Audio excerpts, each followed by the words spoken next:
मेरा नाम ऋत्विक है और मैं एक पीएचडी स्टूडेंट हूँ। मेरा प्राइमरी एरिया ऑफ रिसर्च है आर्टिफिशियल इंटेलिजेंस और नेचुरल लैंग्वेज प्रोसेसिंग। मेरा ये वीडियो बनाने का मकसद है ताकि मैं आयुर्वेदा के बिहाफ पे कुछ स्ट्रॉन्ग आर्गुमेंट्स दे पाऊँ। प्रणव राधाकृष्णन और डॉक्टर एबी फिलिप्स की वीडियोस देख के मुझे लगता है कि उनका काफ़ी स्ट्रॉन्ग ओपिनियन है आयुर्वेदा के अगेंस्ट। वो इसको जड़ से ही खारिज कर देना चाहते हैं, लेकिन वो अपने वीडियोस में किसी आयुर्वेदा एक्सपर्ट को इनवाइट ही नहीं करते हैं और कोई आयुर्वेदा एक्सपर्ट उनके बताए हुए क्लेम्स को नकारता ही नहीं। तो एक बैलेंस बनाने के लिए मैं ये वीडियो बना रहा हूँ। ये क्लेम करना कि आयुर्वेदा की पूरी फील्ड ही यूजलेस है, ये अपने आप में बहुत बड़ा क्लेम है, एक एक्स्ट्राऑर्डिनरी क्लेम है। और इस एक्स्ट्राऑर्डिनरी क्लेम को सपोर्ट करने के लिए मुझे प्रणव और डॉक्टर एबी फिलिप्स ने अभी तक कोई एक्स्ट्राऑर्डिनरी एविडेंस दिखाई नहीं है। मैंने उनके साइट से ऐसा कोई एविडेंस देखा नहीं है। इसी ये भी एक मोटिवेशन है ये वीडियो बनाने का। ये दोनों ही लोग जिस रिसर्च को साइट करते हैं उसके कंक्लूजन डिफरेंट होते हैं थोड़े से एज कम्पेयर टू जो ये लोग क्लेम करते हैं। लेकिन unlike Pranav Radhakrishnan and doctor AB Phillips, मेरी ओपिनियन रिजिड नहीं है। मैं एक रियलिस्टिक सिचुएशन सजेस्ट कर सकता हूँ, जो अगर फुलफिल हो जाए तो मैं अपनी ओपिनियन चेंज कर लूँगा। मेरी जितनी साइंटिफिक नॉलेज है उसके बेसिस पे मैंने ये कुछ पैरामीटर्स डिज़ाइन करे हैं। अगर कोई रिसर्च इन सारे पैरामीटर्स पे खरी उतरती है तो मैं ये बात मानने को राज़ी हूँ कि आयुर्वेदा की पूरी फील्ड ही पब्लिक हेल्थ के लिए हार्मफुल है। उसके लिए किसी भी रिसर्च को इन पैरामीटर्स पे खरा उतरना होगा।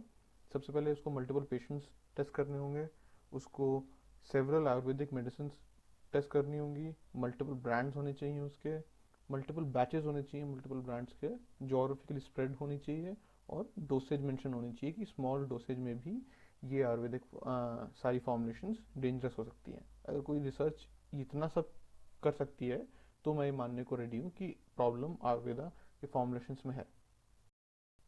तो हम आगे आने वाली रिसर्च को इन्हीं पैरामीटर्स पे हम जज करेंगे। सिंस प्रणव और डॉक्टर एबी फिलिप्स दोनों ही रिसर्च पे बहुत ज़्यादा रिलाई करते हैं, तो हम उस वीडियो में दी गए रिसर्च पेपर से ही स्टार्ट करते हैं। पहला पेपर ये है। इस रिसर्च को आयोवा की एक छोटी सी कम्युनिटी पे किया गया था, जो आइदर इंडिया जाके अपनी आयुर्वेदिक पिल्स लेके आती थी या तो वो इंडिया से मंगवाते थे। बेसलाइन के लिए इन्होंने ये अज्यूम कर लिया गया है कि लोग 2 पिल्स तो रोज़ लेते ही होंगे। इसको किस बेसिस पे अज्यूम किया गया है इस रिसर्च में नहीं बताया गया। इस स्टडी में ये देखा गया कि एक इंसान के ब्लड में टॉक्सिक केमिकल बहुत ज़्यादा थे। जब उसको बोला गया कि हर्बल प्रोडक्ट्स आप बंद कर दो अपने, तो उसका ब्लड में टॉक्सिक केमिकल्स नॉर्मल रेंज में आ गए। पेपर ये भी क्लेम करता है कि आयुर्वेदा प्रमोट्स करता है टॉक्सिक केमिकल्स को मेडिसिन में ऐड करना। आयुर्वेदा बताता है कि किसी एक तरीके से आप उसको हटा सकते हो, लेकिन लिटरेचर ने में ये देखा गया कि वो तरीका काम नहीं करता है। लेकिन इसी पेपर में ये भी लिखा है कि ज़्यादातर आयुर्वेदिक मेडिसिन इंडिया किसी एक स्पेसिफिक क्लिनिक से आए थे, तो ये जोग्राफिकली स्प्रेड स्टडी तो है ही नहीं। मल्टीपल पेशेंट इसमें हैं। हाँ, मल्टीपल आयुर्वेदिक मेडिसिन भी हैं, कुछ 182 हैं, इनमें से 27% में ज़्यादा लेड पाया गया, 47% में ज़्यादा मर्क्यूरी। इन्होंने मल्टीपल ब्रांड्स हाँ टेस्ट करें हैं, लेकिन उन्होंने मल्टीपल बैचेस टेस्ट नहीं करें हैं।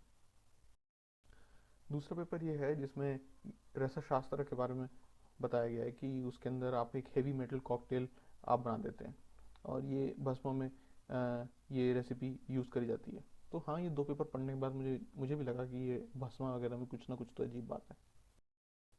लेकिन बात रही मल्टीपल पेशेंट्स की, तो इस स्टडी में मुझे ऐसा कुछ मिल नहीं पाया। मल्टीपल आयुर्वेदिक मेडिसिन पे टेस्ट किया उन्होंने, हाँ, 252 पे किया। अब तक की सबसे बड़ी मुझे स्टडी यही मिली थी। मल्टीपल ब्रांड्स हाँ, मल्टीपल बैचेस पे किया है, कोई मेंशन नहीं है इस पर। जोग्राफिकली स्प्रेड था, इन्होंने जो ये टू मेडिसिन लेके आए किसी एक जगह से लेके आए मल्टीपल जगह से लेके आए, इसका भी कोई मेंशन नहीं है इसमें। लेकिन इस स्टडी में इन्होंने सीधा दवाइयाँ ली और उसके अंदर हैवी मेटल की क्वांटिटी चेक करी, कि किस आयुर्वेदिक प्रैक्टिशनर उसको प्रिस्क्राइब किया, किस डोसेज में प्रिस्क्राइब किया, इसके बारे में ये स्टडी कुछ नहीं बताती है। ये तीसरी स्टडी भी कुछ वैसा ही क्लेम करती है कि रस शास्त्र के अंदर हैवी मेटल्स को दवाइयों में डालना बहुत फ्रीक्वेंटली सिखाया जाता है। लेकिन यहाँ पे नोटिस करने वाली बात है डोसेज की। केस स्टडी इन्होंने 3 ली हैं, जिनमें से पहली केस स्टडी में 12 आयुर्वेदिक मेडिसिन ले रहा था एक इंसान 4 साल से, बिना किसी आयुर्वेदिक डॉक्टर को कंसल्ट किए, और डोसेज थी उसकी, वो रोज़ 2 पिल लेता था। तो मतलब 12 आयुर्वेदिक मेडिसिन की 2 पिल, 24 पिल्स रोज। उन 12 में से 8 के अंदर हैवी मेटल्स निकले। दूसरी केस स्टडी में एक पेशेंट था जिसको रैशेज आ रहे थे, तो एक वैद्य के पास गया जिसने उसे कुछ गुलकंद नाम का प्रोडक्ट रिकमेंड किया और उसकी डोसेज बताई 4 टेबल स्पून डेली 2 महीने तक। उसने 1 महीने तक लिया और उसकी तबीयत खराब हो गई। 4 टेबल स्पून अपने आप में बड़ी क्वांटिटी है, पता नहीं कौन सी मेडिसिन थी ऐसी। लास्ट केस स्टडी में वो अपने राइट हैंड में वीकनेस के लिए 2 आयुर्वेदिक मेडिसिन लेता था जिसकी डोसेज थी 6 पिल्स रोज़। एक दिन में वो 6 पिल्स लेता था। इसके अंदर मल्टीपल पेशेंट्स हाँ थे, मल्टीपल आयुर्वेदिक मेडिसिन हाँ थी, मल्टीपल ब्रांड्स भी थे। मल्टीपल बैचेस के बारे में नहीं मेंशन है, लेकिन ये भी जोग्राफिकल स्प्रेड नहीं है, ये बैंगलोर के आसपास स्टडी करी गई थी बस। ये आने वाले पेपर्स वीडियो में तो मेंशन नहीं करेगा, लेकिन ये इस टॉपिक के आसपास है इसलिए मैं ये डिस्कस करना चाहता हूँ। ये वाली जो स्टडी है ये अमेरिका के बॉस्टन शहर में करी गई थी, जहाँ पे जो ऑथर्स थे वो एक आयुर्वेदिक मेडिसिन की शॉप पे गए और बहुत सारी आयुर्वेदिक मेडिसिन उठा के ले आए और उस पर एनालिसिस किया। क्या इसमें मल्टीपल पेशेंट से ज़रूरत ही नहीं पड़ी? टेस्टेड सेवरल आयुर्वेदिक मेडिसिन हाँ, मल्टीपल ब्रांड्स हाँ, मल्टीपल बैचेस नहीं, और जोग्राफिकली स्प्रेड भी नहीं। एक पेपर ये और है जिसमें एक पेशेंट को कंसिडर किया गया है जिसने अश्वगंधा लेना रिसेंटली स्टार्ट किया और उसको लिवर इंजरी वो हो गई। उसकी डोसेज क्या थी या क्वालिटी क्या था सप्लीमेंट के, इस बारे में कोई मेंशन नहीं है। और इसमें भी मल्टीपल पेशेंट्स नहीं हैं, tested on several Ayurvedic medicine नहीं, मल्टीपल ब्रांड्स नहीं, मल्टीपल बैचेस भी नहीं, और जोग्राफिकली स्प्रेड भी नहीं है। ये सारी की सारी रिसर्चेस काफ़ी ज़्यादा क्रेडिबल थी, लेकिन ये डायरेक्टेड थी किसी एक स्पेसिफिक आयुर्वेदिक मेडिसिन के प्रति। इनमें से कोई भी इतनी एक्स्ट्रा ऑर्डिनरी एविडेंस नहीं है कि ये क्लेम कर पाए कि आयुर्वेद अपने आप में काफ़ी ज़्यादा डेंजरस है। अब क्योंकि डॉक्टर एबी फिलिप्स आयुर्वेदा के अगेंस्ट कुछ ज़्यादा ही वोकल हैं और वो हमेशा क्लेम करते हैं कि उनका कोई भी किया हुआ क्लेम रिसर्च से बैक्ड है, तो मैंने सोचा कि इन्हीं के रिसर्च पेपर हम खोलते हैं। तो मैं उनके गूगल स्कॉलर अकाउंट पे गया और जिन जिन पेपर्स के टाइटल में आयुर्वेदा आ रहा था मैंने उनको पढ़ने का डिसाइड किया। ये पेपर भी भस्मा के आसपास ही है, जो बोलता है कि भस्मा में हैवी मेटल डाले जाते हैं। आयुर्वेदा बोलता है कि इसको हम डिटॉक्सिफाई कर सकते हैं, लेकिन उसकी कोई यूनिवर्सल गाइडलाइन एग्जिस्ट नहीं करती है कि कैसे डिटॉक्सिफाई कर सकते हैं। इस स्टडी में इन्होंने एक इंसान को कंसिडर किया है जिसको कुछ डायरेक्शन इशू थे, तो उसने कुछ दहाना भस्म जैसा कुछ खाना स्टार्ट किया, उसने वो खाया रोज़ 2 हफ्ते तक, उसका लिवर ख़राब हो गया और उसको ट्रांसप्लांट करना पड़ा। ये जो भस्मा होता है ये कुछ पाउडर टाइप होता है। डोसेज में वो रोज़ 2 चम्मच इस प्रोडक्ट के खाता था 3 टाइम्स अ डे, तो लगभग लगभग 350 ग्राम्स पर वीक हो गया ये। इस स्टडी में भी क्या मल्टीपल पेशेंट्स थे? नहीं। Tested on several Ayurvedic medicine? नहीं। Multiple brands? नहीं। Multiple batches? नहीं। Geographically spread? नहीं। तो आयुर्वेद अपने आप में डेंजरस है, ये भी स्टडी प्रूव नहीं करती। इस स्टडी में उन्होंने बहुत ज़्यादा लोगों को कंसिडर किया, जिसमें कुछ लगभग 1440 लिवर पेशेंट्स उन्होंने कंसिडर किए, जिसमें से 94 पेशेंट्स को सिवियर लिवर की डिसीज़ थी और वो हर्बल मेडिसिन लेते थे। 1440 में से 94। 33 को ये सस्पेक्ट किया गया कि उनको लिवर इंजरी जो हुई है वो हर्बल मेडिसिन की वजह से हुई है। सो 94 से 33। और इन 33 में 11 पेशेंट ऐसे थे जिन्होंने मेडिसिन ली, हर्बल मेडिसिन या आयुर्वेदिक मेडिसिन ली एक अनरजिस्टर्ड डॉक्टर से। इस स्टडी में हाँ मल्टीपल पेशेंट्स थे और सेवरल आयुर्वेदिक मेडिसिन पे भी टेस्ट किया गया। मल्टीपल ब्रांड्स नहीं हैं इसमें, मल्टीपल बैचेस के बारे में कोई मेंशन नहीं है और जोग्राफिकली स्प्रेड भी नहीं है। लेकिन मुझे इस स्टडी में थोड़ा सर्वाइवरशिप बायस का हिंट दिखा। सर्वाइवरशिप बायस का सबसे अच्छा एग्जांपल वर्ल्ड वॉर 2 में मिलता है, जब जापानीज जो थे उनके पास जब प्लेन्स आते थे तो उसके ऊपर बुलेट होल्स होते थे, तो जहाँ पे बुलेट होल्स होते थे वो उस वाले एरिया को री करना चाहते थे। वो ये समझते थे कि बुलेट जहाँ पे हिट कर पाई, मतलब उस जगह को हिट करना आसान है, तो हमको उसको री करना चाहिए। लेकिन वो ये सोचना भूल जाते थे कि वो उन्हीं प्लेन्स को कंसिडर कर पा रहे हैं जो उनके पास लौट के आ पाए। अगर ये प्लेन उन जगहों पे बुलेट्स फेस करने के बाद भी वापस आ पाए तो मतलब वो जगह ऑलरेडी स्ट्रांग थी, उनको रीइंफोर्स करने की ज़रूरत नहीं है। इनफैक्ट जो प्लेन वापस लौट के नहीं आ पाए तो मतलब उनके उन पार्ट्स पे गोलियां लगी जो बड़े फेटल हैं। तो एक्चुअली उनको उन जगहों पे रीइंफोर्समेंट डालने की ज़रूरत थी जहाँ पे गोलियां नहीं लगी। ये था उनका सर्वाइवरशिप बायस। इस स्टडी में भी इन्होंने एक बहुत बड़ा सेट लिया पेशेंट्स का, और नैरो डाउन करते करते ये बहुत छोटे सबसेट पे आ गए, वो सबसेट जो इनकी फाइंडिंग्स को एक तरह से सपोर्ट करता है।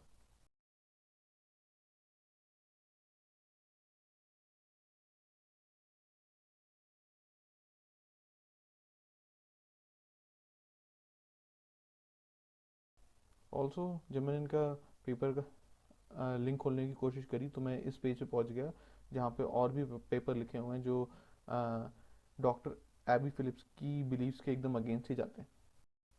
ये भी एक पेपर है डॉक्टर एबी फिलिप्स का जहाँ पे इन्होंने ट्रेडिशनल चाइनीज़ मेडिसिन को प्रेस तो किया है लेकिन कोई साइटेशन नहीं दिया है। और इसमें इन्होंने एक जापानीज इंसान के बारे में भी बताया है जिसने हर्बल मेडिसिन ली थी लेकिन ट्वाइस द रिकमेंडेड अमाउंट, और उसको ड्रग इंड्यूस्ड लिवर इंजरी हो गई। और क्योंकि ये एक सर्वे पेपर था तो मुझे इसमें बहुत सारे पेपर पढ़ने पड़ते, तो मैंने आगे नहीं पढ़ा। ये पेपर भी भस्म के ऊपर ही है जो हमने ऑलरेडी ऊपर कवर कर लिया है। ये पेपर एक केस स्टडी है 19 साल के लड़के के ऊपर जिसने 10 दिन तक हर्बल मेडिसिन ली। अब वो हर्बल मेडिसिन कौन सी थी इसके बारे में कोई मेंशन नहीं है, वो उसको किसी आयुर्वेदिक डॉक्टर बैम्स के ग्रेजुएट ने रिकमेंड करी थी, इसके बारे में कोई नॉलेज नहीं है। और डोसेज क्या थी ये भी मेंशन नहीं है। तो मल्टीपल पेशेंट्स नहीं, tested on several Ayurvedic medicine नहीं, मल्टीपल ब्रांड्स नहीं, मल्टीपल बैचेस नहीं, जोग्राफिकली स्प्रेड नहीं। ये एक्चुअली कोई रिसर्च पेपर नहीं है, ये एक रिप्लाई है जो उन्होंने लिखा था जिसने इनकी रिसर्च को क्रिटिसाइज़ किया था।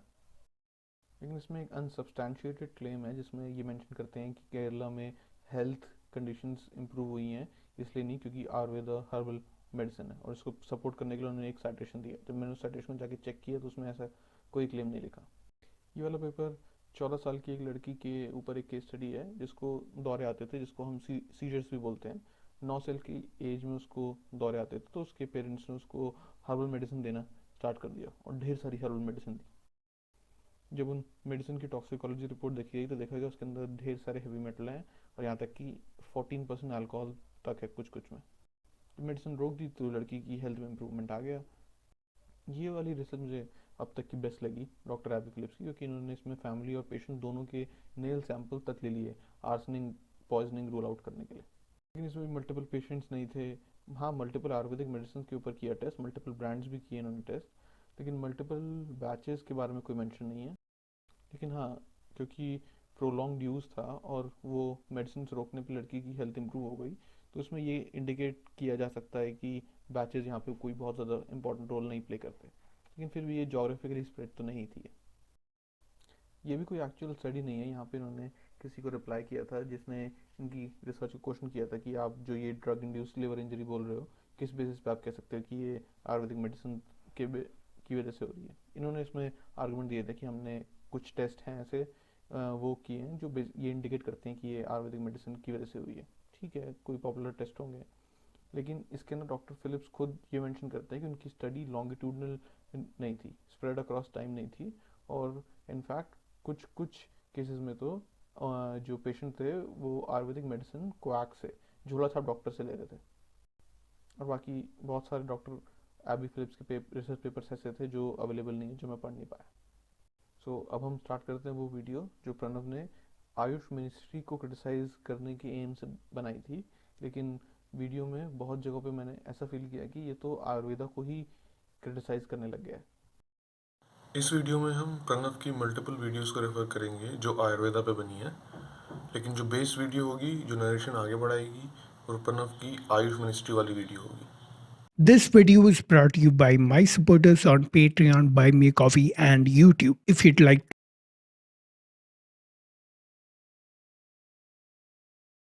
this would be scary if this was a widespread problem. Maybe this is just an isolated incident, right? Maybe it happens only in one part of the country. I have this question.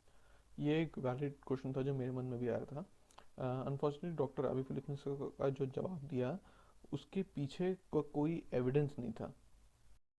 How much does it affect the public? How far and wide is this problem? How prevalent is this problem? The use of alternative medicine was at some point in the last year when we spoke to them was about 60%. 60% of them used some form of alternative medicine within the last year. That that they were on other medications also. When we looked at in patients with underlying liver disease, that went up to almost 70 to 75%. So a lot of people use complement alternative medicine on the side. Now, this is the usage of these therapies.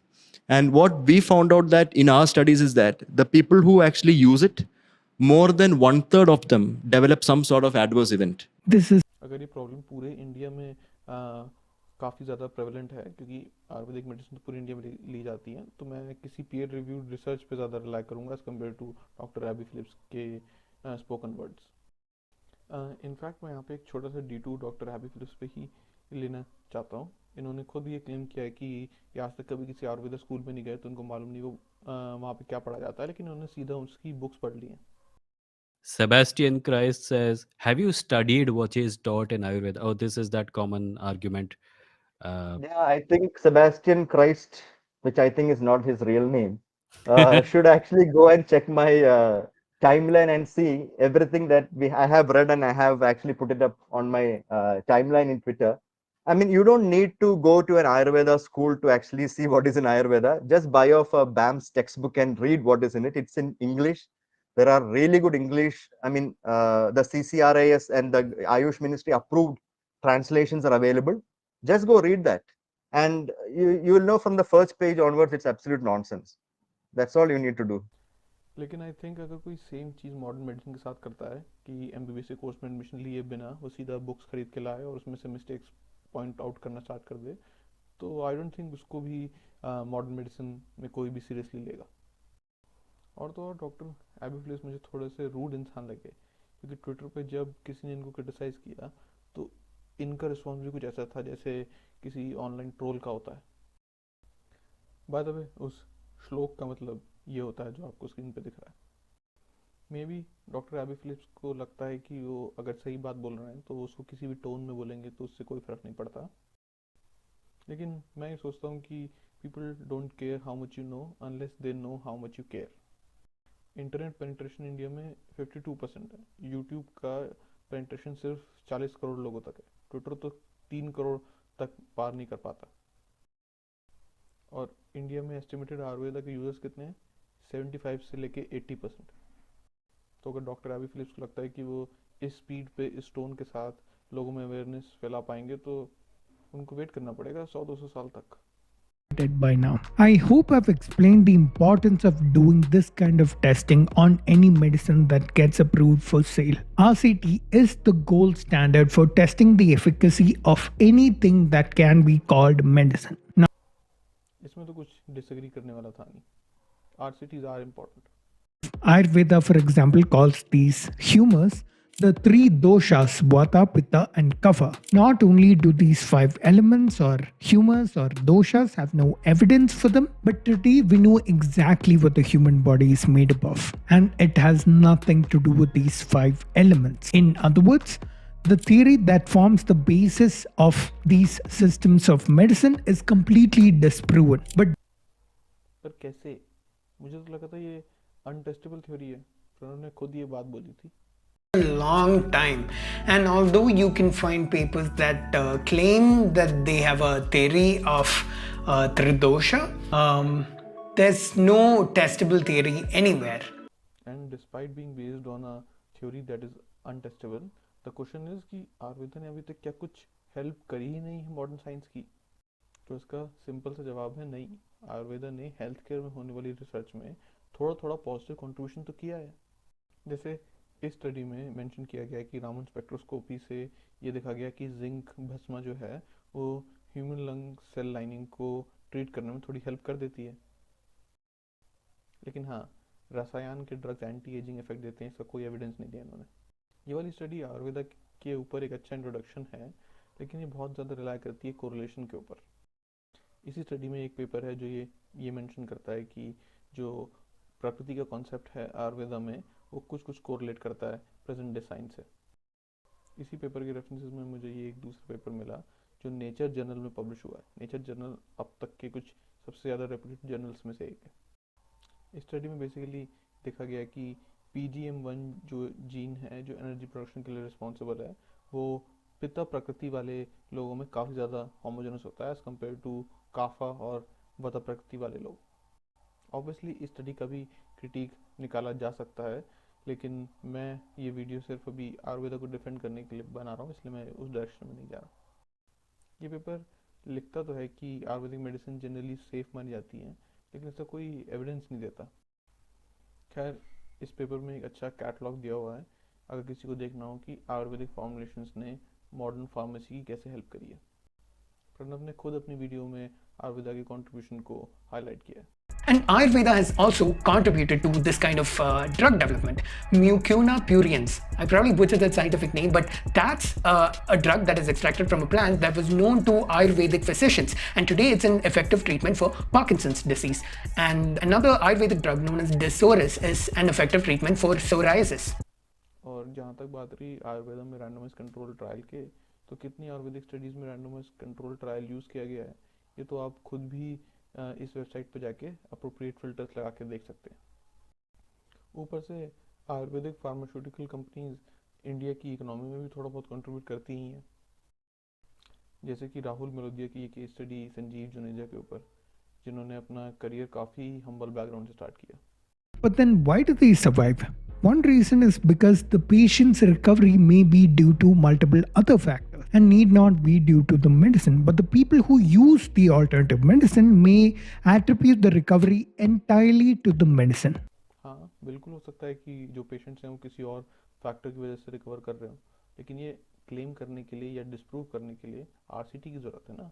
हम हो सकता है कि basis पे तो कुछ claim नहीं कर सकते। मैं यहाँ पे हाईलाइट करना चाहूँगा कि क्यों एक आयुर्वेदा प्रैक्टिशनर से बात करना ज़रूरी है। प्रणव निमहांस गया और वहाँ पे उसने देखा कि एक ही हॉस्पिटल में आयुर्वेदिक मेडिसिन भी मिल रही है और मॉडर्न मेडिसिन भी मिल रही है, और उसके मन में पहला थॉट आया कि हे ये तो गवर्नमेंट लेजिटिमाइज कर रही है सूडो साइंस को। This looks like to me an effort to legitimize Ayush medicines in the eyes of patients who might not know any better. वो ये भी तो सोच सकता था कि मे बी गवर्नमेंट जो है वो इस गैप को ब्रिज करना चाहती है ताकि आयुर्वेदिक प्रैक्टिशनर और मॉडर्न मेडिसिन के प्रैक्टिशनर अपने आइडियाज एक्सचेंज कर पाए। इसीलिए किसी आयुर्वेदिक प्रैक्टिशनर से बात करना इंपॉर्टेंट है। If the alternative medicines under Ayush are genuinely beneficial, wouldn't those results be apparent when we do research on them? हाँ बिल्कुल, लेकिन ये इसको प्रूव या डिस्प्रूव करने के लिए फिर से रिसर्च की ज़रूरत है ना। अगर आपके पास है तो वो दिखा दो। Yes, I definitely see potential in Ayurveda. Even though its theory is flawed, it's been around for more than 2000 years. This is enough time to accumulate a vast repository of herbs for various conditions. हाँ, ये तो मैं भी मानता हूँ कि आयुर्वेदा में कुछ ना कुछ पोटेंशियल होगा, लेकिन इस पॉइंट पे मैं और प्रणव दोनों ही डॉक्टर एबी फिलिप्स के अपोजिट खड़े जाते हैं, क्योंकि वो बोलते हैं कि आयुर्वेदा एकदम यूजलेस है और अगर हम ड्रग डिस्कवरी के लिए इसको यूज़ भी करें तो भी क्रेडिट आयुर्वेदा को नहीं जाएगा, मॉडर्न साइंस को जाएगा। Their principles of practice is utter nonsense. So from a actual healthcare practice point of view, Ayurveda has nothing to offer. But if you ask me, is there something in Ayurveda? Yes, there is something that we can actually look into, and that is drug discovery. And I have to make it very clear here that if there is a drug discovery happening from a particular herb, that is not Ayurveda's contribution. That is contribution from a scientific methodology. What's more, this same testing and research can lead to better safety. So, is this kind of research being done by Ayush? If you go look at the Ayush Ministry's portal on the CCRA's web portal, you can actually see a lot of these studies have been registered there, but none of them are actually published. And even if they are published, they are going to get published in some dubious, low-level, third-rate journal like. हाँ, इस बात से तो मैं भी agree करता ही हूँ कि इस डायरेक्शन में रिसर्च बहुत ज़्यादा अच्छी नहीं हो रही है। I'm sure I'll get a comment like, oh, why didn't you include an interview with an Ayurveda practitioner? And here's my answer. You think an Ayurveda practitioner would want to give me that interview? And लेकिन इस बात को point out करने वाला प्रणव राधाकृष्णन पहला इंसान तो है नहीं। आयुर्वेदा के खुद प्रैक्टिशनर्स ने इस बात को ऑलरेडी हाईलाइट किया हुआ है। आयुर्वेदिक प्रैक्टिशनर्स ने खुद क्लेम किया है कि मॉडर्न साइंटिफिक प्रिंसिपल्स को आयुर्वेदा में अपनाने की ज़रूरत है। और तो और कुछ आयुर्वेदिक प्रैक्टिशनर्स ये भी कहते हैं कि आयुर्वेदा के कुछ कॉन्सेप्ट्स काफ़ी ज़्यादा आउटडेटेड हो गए हैं और उनको मॉडर्न साइंस के साथ अलाइन करने के लिए उन्हें बहुत ज़्यादा रीइंटरप्रिटेशन करना पड़ता है। तो इससे तो अच्छा होगा उनको हटा ही दो सिलेबस से। why am I not showing both sides of the argument? This is like asking a journalist showing the shape of the earth is round. and asking them why they're not showing what flat earthers say. Because the truth doesn't lie in the middle, it clearly lies to one side. It's not your job to show what these guys are saying and what these guys are saying. It's your job to put the truth out there and back up your arguments with evidence for why it's the truth. लेकिन आप truth नहीं लेके आ रहे evidence के basis पे, आप अपनी opinion बना रहे हो एब्सेंस ऑफ एविडेंस के बेसिस पे।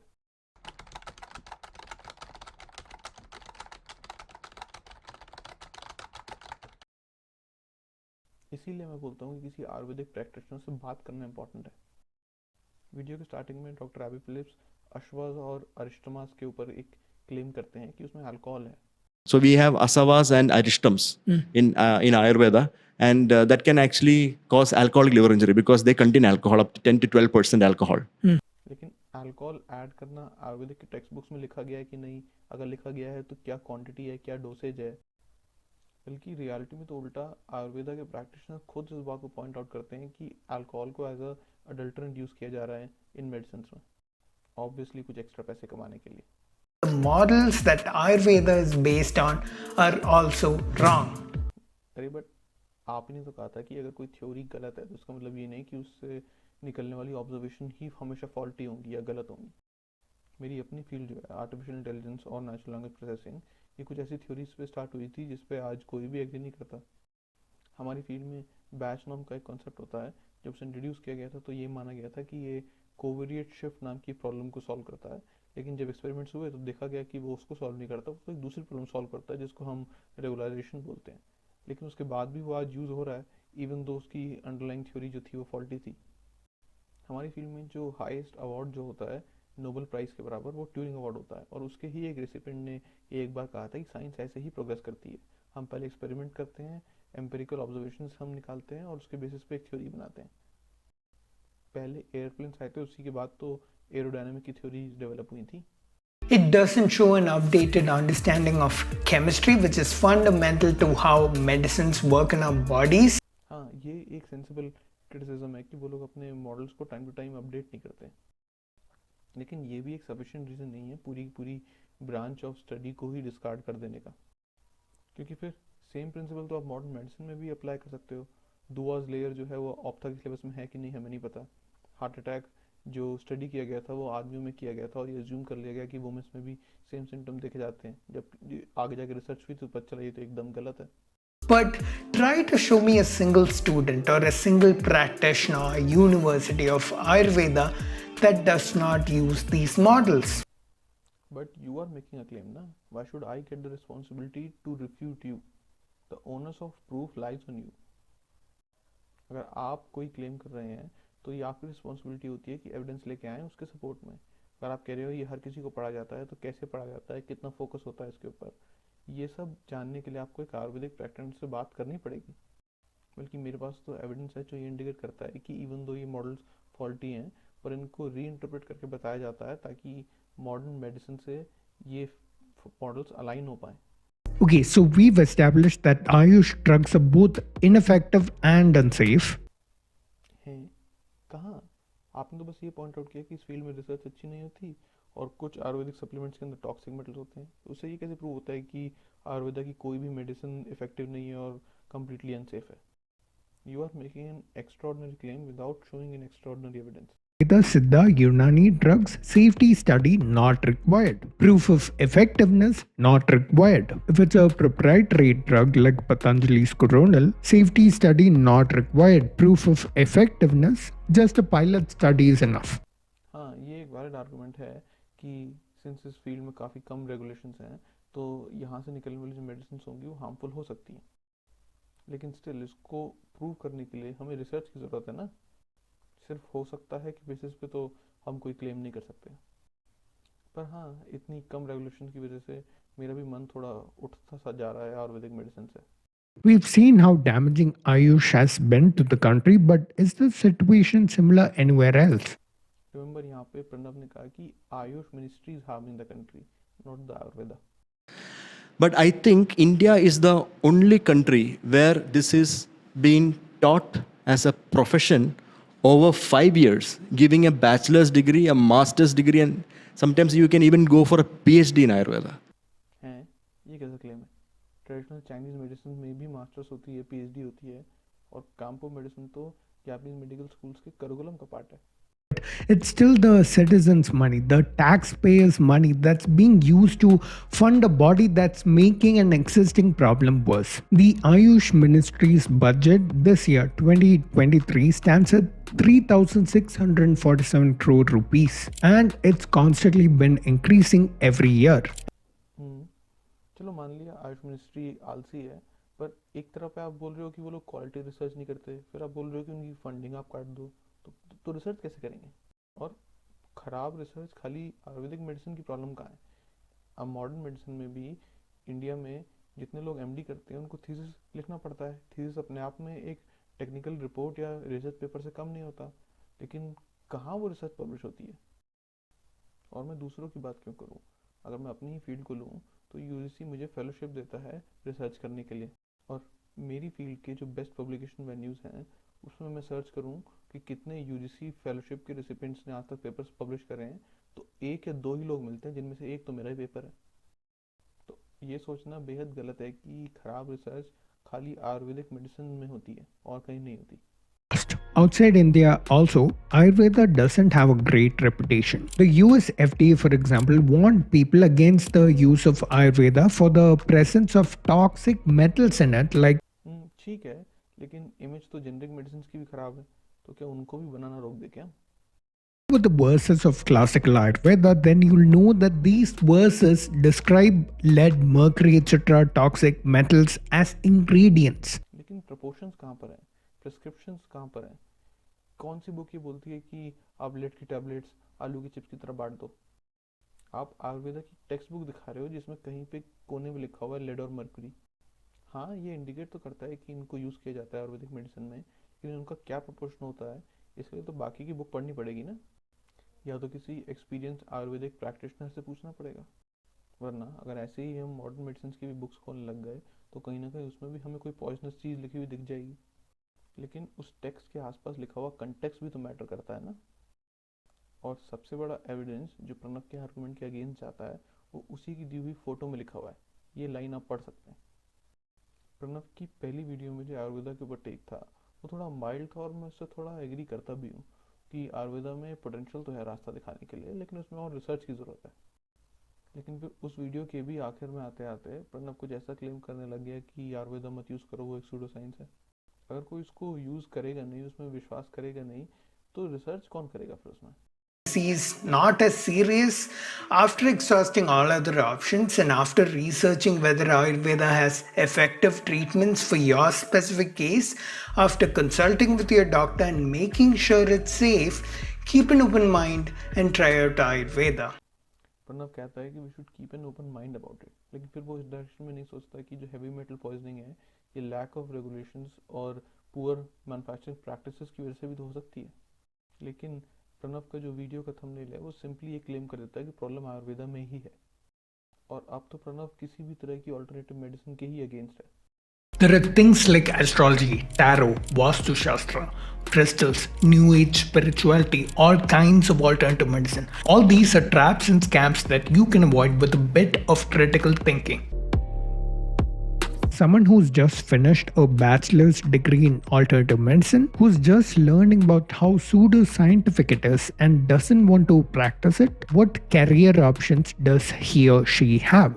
हाँ, इस इनिशिएटिव के लिए तो मैं प्रणव को अप्रिशिएट करता हूँ कि उसने एक डायरेक्शन दिखाई उन लोगों को जो इस फील्ड में हैं और इस फील्ड से स्विच करना चाहते हैं। लेकिन फिर एक नेचुरल क्वेश्चन उठता है कि उन लोगों का क्या जो इन नॉन क्लिनिकल ब्रांचेस में नहीं जाना चाहते, वो अभी भी अपनी क्लिनिकल प्रैक्टिस करना चाहते हैं, उनका क्या? क्या मॉडर्न मेडिसिन में सीट्स बढ़ाना गवर्नमेंट की रिस्पॉन्सिबिलिटी नहीं है? He died. This is one thing alternative medicine can do. It can cause a delay in patients getting the right kind of treatment. लेकिन फिर सेम आर्गुमेंट तो मॉडर्न मेडिसिन पे भी अप्लाई किया जा सकता है। अगर हम थोड़ी देर के लिए मेडिकल मैल प्रैक्टिस को भूल जाएं तो भी modern medicine is built on the principle to treat the symptoms, reduce the pain, prolong death and do not focus on finding the cure. Modern medicine कहती है कि आप सिम्टम्स को ट्रीट करो और क्योर ढूंढने पे ज़्यादा समय बर्बाद मत करो। तो क्या इसकी वजह से एक्चुअल ट्रीटमेंट में डिले नहीं आ सकता? अगर कोई अच्छा मेडिसिन प्रैक्टिशनर है, चाहे वो आयुर्वेदा का है या मॉडर्न मेडिसिन का, उसको ये मालूम होना चाहिए कि when I have to throw the towel in, मतलब कब मुझे अपने पेशेंट को आगे रेफर करना चाहिए जब मुझसे वो प्रॉब्लम सॉल्व नहीं हुई। सो मॉडर्न मेडिसिन में सीट्स बढ़ाए बिना आयुर्वेदा की पूरी फील्ड को ख़त्म करने से अच्छा है कि आयुर्वेदा के प्रैक्टिशनर्स को सिखाया जाए कि कब उनको अपने पेशेंट्स को आगे मॉडर्न मेडिसिन में रेफ़र करना है। Since modern medicine is subjected to large scale RCTs before any drug is marketed, we know exactly what's the rate of effectiveness that a drug has for a particular condition. That reliability is completely missing in the case of alternative medicines. लेकिन इस बात की कोई guarantee तो नहीं है ना, RCTs में भी अपनी कुछ ड्रॉबैक्स हैं, वो भी एकदम परफेक्ट तो नहीं है। हाँ, मैं ये मानता हूँ कि हमें उस रिसर्च पर रिलाई करना चाहिए जिसमें आरसीटी है एज़ कम्पेयर टू वो रिसर्च जिसमें आरसीटी नहीं है। लेकिन सिंस हर पेशेंट डिफरेंट है, हर बॉडी डिफरेंट है, इस बात की कोई गारंटी नहीं है कि आरसीटी से निकली हुई मेडिसिन हमेशा पेशेंट को फ़ायदा देगी। मे बी उस पेशेंट के लिए आयुर्वेदिक कंसल्टेशन ज़्यादा बेनिफिशियल साबित हो, आयुर्वेदिक मेडिसिन और लाइफस्टाइल चेंजेस काफ़ी हों उसके लिए। और अगर ना हो तो उस आयुर्वेदिक प्रैक्टिशनर को मालूम होना चाहिए कि कब इस पेशेंट को आगे रेफ़र करना है। हिपोक्रेट्स, जिसको फादर ऑफ मॉडर्न मेडिसिन बोला जाता है, उसने खुद 4 ह्यूमर्स का कॉन्सेप्ट दिया था। ऐसी अनटेस्टेबल थ्योरीज के अलावा उसने कुछ ऐसी बातें भी बोली थी जिससे मॉडर्न साइंस आज एग्री करता है। सर्जरी भी एक अच्छा एग्जाम्पल है। पहले सर्जरीज जो थी वो बार्बर्स किया करते थे और उनके जो इंसेशन थे वो चांद सितारों की पोजीशन के ऊपर डिपेंड करते थे। Often combine knowledge of anatomy with astrology, taking both the patient's symptoms and corresponding astrological events, such as lunar phases, into account when deciding on treatment. अभी सुनने में कितना ही अजीब क्यों ना लगे, लेकिन इन बार्बर्स ने भी जो ऑब्जर्वेशंस नोट करी थी, उनकी वजह से सर्जरी की फील्ड में एडवांसमेंट हो पाए। Through the centuries, barber surgeons contributed important knowledge to the medical establishment. I shouldn't even have to make this video, and you shouldn't have to watch this to understand how RCTs are done and medicines are tested. Your country's government should do that for you. What do we pay them taxes for? It's the government's job to sort out fact from misinformation and set regulations accordingly, to enforce safety laws and maybe even educate the public. हाँ, ये तो मैं भी agree करता हूँ। Government को regulations लेके आने की ज़रूरत है आयुर्वेदा में और मेडिसिन में सीट्स बढ़ाने की। लेकिन यहाँ पे गवर्नमेंट के पास भी एक वैलिड पॉइंट है। वो ये बोल सकते हैं कि हम इंटरवीन करें ही क्यों जब वो अपने प्रोडक्ट्स को मेडिसिन नहीं एक सप्लीमेंट बना के बेच रहे हैं। तो इस केस में जो रिस्पॉन्सिबिलिटी आती है वो रिसर्च कम्युनिटी के ऊपर आती है। उनको evidence based peer reviewed research के थ्रू ये प्रूव करना होगा कि ये स्पेसिफिक सप्लीमेंट्स डेंजरस हैं। कोका कोला इसका एक बहुत अच्छा एग्जाम्पल है। जब वो नई नई ड्रिंक इंट्रोड्यूस हुई थी तो उसको भी हेल्थ ड्रिंक बना के ही मार्केट किया गया था। फिर जब रिसर्च हुई तो ये देखा गया कि इसके तो नेगेटिव साइड इफ़ेक्ट्स हैं, तब जाके Coca Cola as a soft drink market होना स्टार्ट हुई। I guess that's how the world works.